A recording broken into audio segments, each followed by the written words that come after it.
This is Radar from the Radar and Entertainment blog, coming to another edition of Movie Reviews and Observations number 101. First movie I watched was a Spike Lee movie called American Skin. It was about a black man and his son getting pulled over based on suspicion of, them speeding, but there was never an official report of what they clocked in at and what's going on. And pretty much the court system doesn't do what they're supposed to, so what they have to do is he goes, you know what, the only way I'm going to get revenge, is in a certain way. So it's about this film crew who starts filming about it for a college class, and I've seen this actor before, the guy filming them and stuff. So I was like, okay, at least I recognized him, and Bo Knapp, and some of these other guys in this movie. I've seen them before, like, they've been in movies where they're either criminals or they're cops, and you're like, okay, so I've seen these, I don't know, you call them C-lister, maybe D-lister actors that I've seen before, and Omari Hardwick, who I've seen before, and yeah, so it was interesting that this movie was basically a revenge plot for the father to get a trial, and I was like, okay, we get it, it's a political point. The good thing was it was barely 90 minutes, and I was like, okay, I get it, so I've seen Sean Paul McGee, and I get what Spike Lee was trying to do with this movie. I like that Mo McRae was in it because he's a good character actor that I've seen in plenty of television shows and movies. And I just thought, okay, we get it. The movie was okay. We understand it. I just I don't know. What was the point of this movie? It didn't really do that much to move me. Maybe not the target audience. But it's not a bad movie to sit through for 80 minutes going, okay, cool. I know Bo Knapp. I know Theo Rosie. I've seen them before. I've seen Omari Hardwick, and I've seen Mo McRae and Shane Paul McGee, so that wasn't bad. Next movie I watched was Sherlock Holmes and The Great Escape. And I don't know if this is supposed to be like a trilogy of movies, anime movies where Sherlock Holmes is a dog and Watson is a cat, and there are other cats and dogs and rabbits and bunnies and gorillas and foxes and bears and other animals throughout this movie. But it's basically about this famous thief that Sherlock never caught, but then he finally did, and then about him breaking out and how it all ties to other stuff.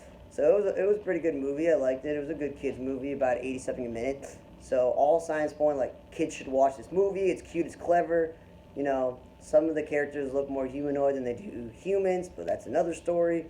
I don't know if it's part of a franchise, because if it is, I'll go back and watch other movies. But yeah, this one was pretty good at reimagining of a Sherlock Holmes movie. Then I watched a documentary called The Palindromes. It was about people who make palindromes for a living. That could be writers, it could be actors, comedians, Weird Al the musician, all these other people who you've seen before. And it was just about like how there's this close-knit community, and they have competitions every year, and there was like a publication, and there's like a comic book writer who actually like made palindromes into like a comic book series and stuff. So for a documentary that's just hovering around 90 minutes, you're like, okay, cool. So Weird Al is a famous person. Danica McKellar's a famous person. But overall, you're just like, okay, cool. What the whole point of watching documentaries is you get to learn about something, and it's informational. This one was pretty interesting. I learned about it, so I can definitely say that it was worth the time. Then I watched another movie called Phantom Rider. Now you can't really see here what it looks like, but the thing is, this movie, yeah, here's what it kind of looks like, is that the movie is supposedly a third part of this guy named Chad Kallick's Sir No Face docuseries, and I didn't know this. I just like, okay, cool, there's a new documentary out called Phantom Rider, it looks interesting, I'll watch it.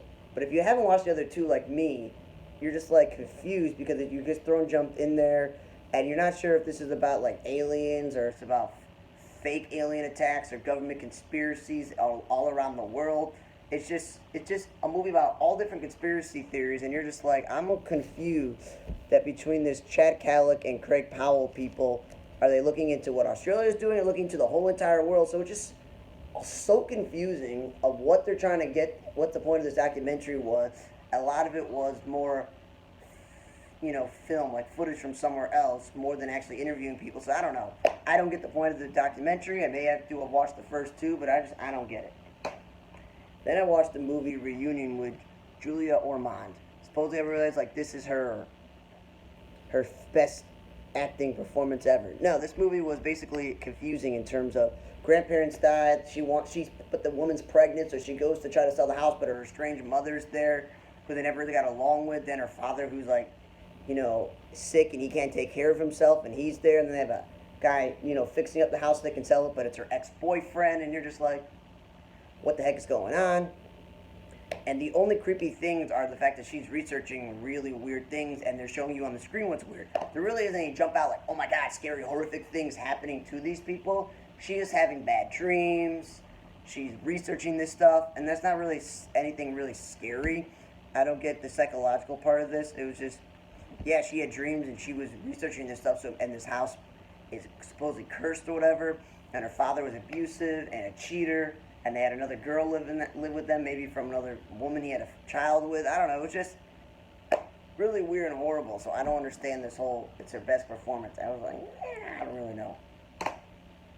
Then I watched the movie Son of the South, based off a true story that supposedly like Spike Lee made this one as well, like the, American Skin. Like, I didn't do that on purpose, nor did I do it on purpose that Julia Ormond is in this movie with Cedric Entertainer, Jacob Bell, Lucy Hale, Lucas Till. I watched, and it was, I actually liked this. I thought Son of the South was a good movie, and I liked the direction of the movie when they went, the way they teased the ending of the movie with the beginning of the movie. And this was also one of Brian Dennehy's last films, even though he's playing a Ku Klux Klan member. So basically what it is some white guy who studies in college. It's all white school in Alabama, and he's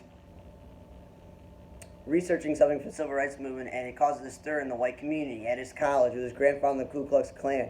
Even though his father's like a pastor and he's all about peace and stuff, he's a little bit different than the previous generation, but it's just like, just because he wants to research and see what it is, and then he helps when the riots happen, saving people, and he walks and protests, that they're making like a scapegoat, and all these white people don't like that he's with the black people and stuff, and Lucy Hale plays his girlfriend of all this time, but then, of course, he falls in love with this black woman who's in the movie that he saves, and I just thought it was really good because it's based off the guy actually helping out the civil rights movement as a white guy throughout time, and he still does it. So it was pretty good. I'm a Lucas Till fan.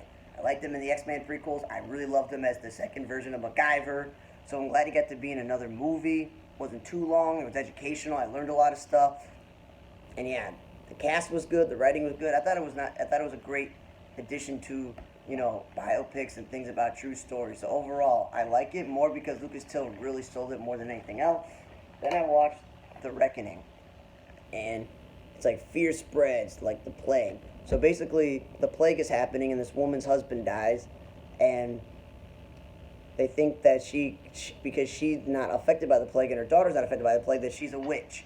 And the guy who's in charge of their land tries to sleep with her, and she refuses. So of course they want to burn her and kill her, and she's under trial. And the interesting thing is, I'm like, wait a minute, the guy that I can't really tell what he looks and sounds like, but is familiar, I'm just like, wait a minute, I know this person, Sean Pucci. He's the guy who plays Alfred in Gotham. I really liked him, but he's like this soldier of God, where he's like the judge and jury and stuff, and puts these people in prison. The movie's about this woman being tortured in prison and how she escapes through. She's not a witch. And it kind of just ends, just like, okay. It was a very long movie. It was almost 2 hours, and I'm just like, we get it. This is like them hating the devil and the plague putting it together, treating women like crap, trying to abuse them and things like that, and men are in power, how misogynist they are. I'm just like, yeah, it's whatever. I know there's like, they gave some statistics on how many women were burned for being witches in the UK and in North America, but it was just like, I don't know why this movie was made. Sorry to, Sean Pucci. I'm just like, I don't really know. There was some images of like devils and scenes like that, but it was not great. Basically that and the Reunion are just like bad horror-esque films, and this Phantom Rider is not a good use of your time unless you want to throw something in the background because it's only an hour and 5 minutes. I actually learned something from the Palindromes documentary, and Son of the South, I feel like that and the Sherlock Holmes and The Great Escape were like the two movies that I'm like, you know what? I really enjoyed watching these movies. And American Skin was okay, but the cast is really what saves it. So overall, 2 out of 7 movies that you watch are good, and then you throw a third into a documentary one, then overall, it wasn't a bad thing. So yeah, watch Son of the South, watch the Palindromes, you'll learn stuff, and Sherlock Holmes and the Great Escape. Thanks for listening to another edition of Movie Reviews and Observations, number 101. For On the Radar Blog, I'm Radar. See you guys next time.